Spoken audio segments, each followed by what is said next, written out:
Halo semuanya, jadi saya akan menjelaskan metodologi logam-logam khusus.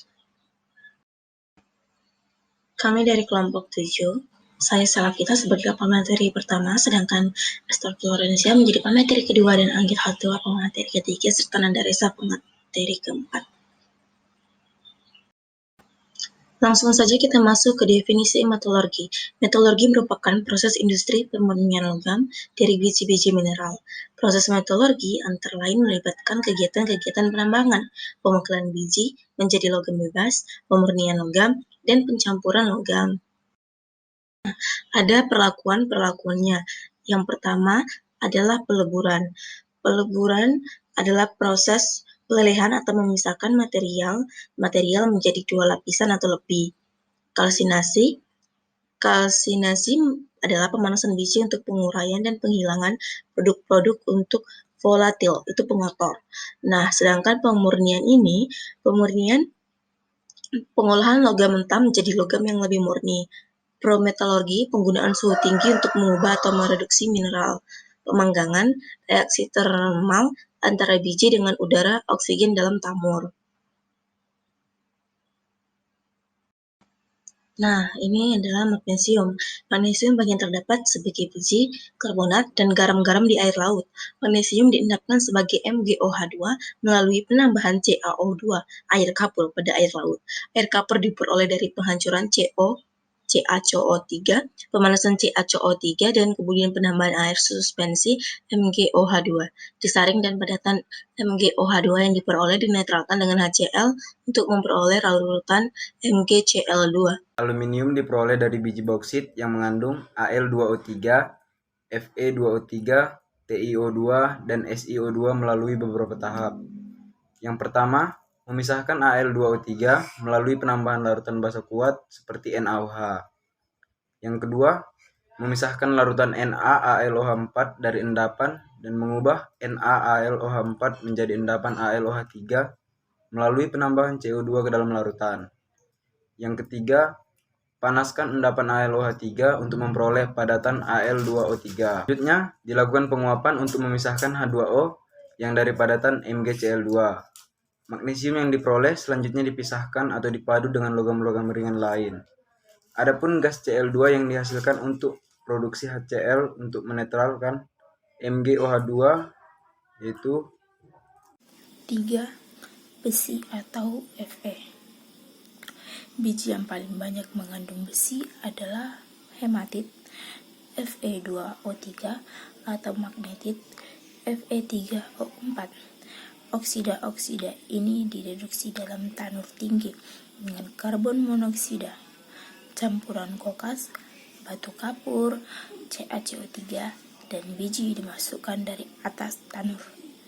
Udara panas dari dasar tanur membakar kokas menjadi karbon monoksida yang menghasilkan panas yang lebih tinggi. 2Cs tambah O2G menjadi 2COG tambah panas. Sebagian besar oksida-oksida besi direduksi menjadi lelehan besi oleh karbon monoksida dan beberapa yang lain direduksi menjadi kokas. Reaksi utama Fe3O4 menjadi besi yaitu Fe3O4S tambah COG menjadi 3FeOS tambah CO2G. 3FeOS tambah COG menjadi Fei tambah CO2G. Nah, FeO4S tambah 4COG jadi 3Fei tambah 4CO2G. CO2 yang dihasilkan bereaksi dengan kokas berlebih menghasilkan gas CO lagi untuk mereduksi oksida-oksida selanjutnya. CS tambah CO2G menjadi 2COG. Batu kapur disebut sebagai flux. Bereaksi dengan silika dalam biji membentuk ampas lelehan kalsium silikat. CaCO3S menjadi CaOS tambah CO2G. CaOS tambah SiO2S menjadi CaSiO3I. Besi yang diperoleh dari tanur ini masih mengandung karbon dan pengotor lain dan disebut sebagai besi gubal atau pig iron. Jika dilelehkan lagi dan selanjutnya didinginkan, besi ini berubah menjadi besi tuang atau cast iron yang rapuh karena mengandung banyak besi karbida dan Fe3C. Besi gubal juga dapat diubah menjadi baja melalui pembakaran karbon dengan oksigen dalam tungku bagian dasar. Oksigen dialirkan melalui pipa tahan panas yang dimasukkan di bawah permukaan lelehan besi.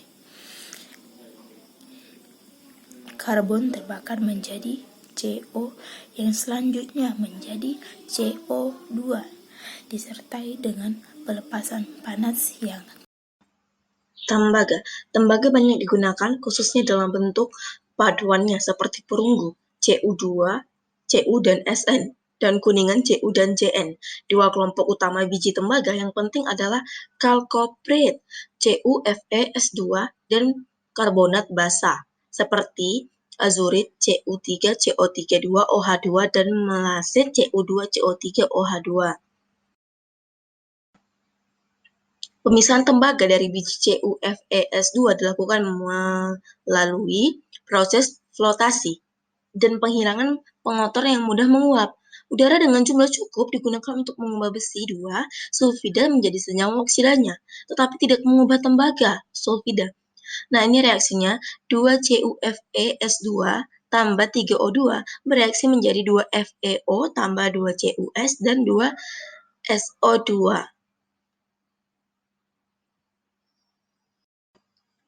Biji yang tertinggal selanjutnya dicampur dengan pasir SiO2 dan batu kapur CaCO3 dan dipanaskan dalam tungku pada suhu 1100 Celcius.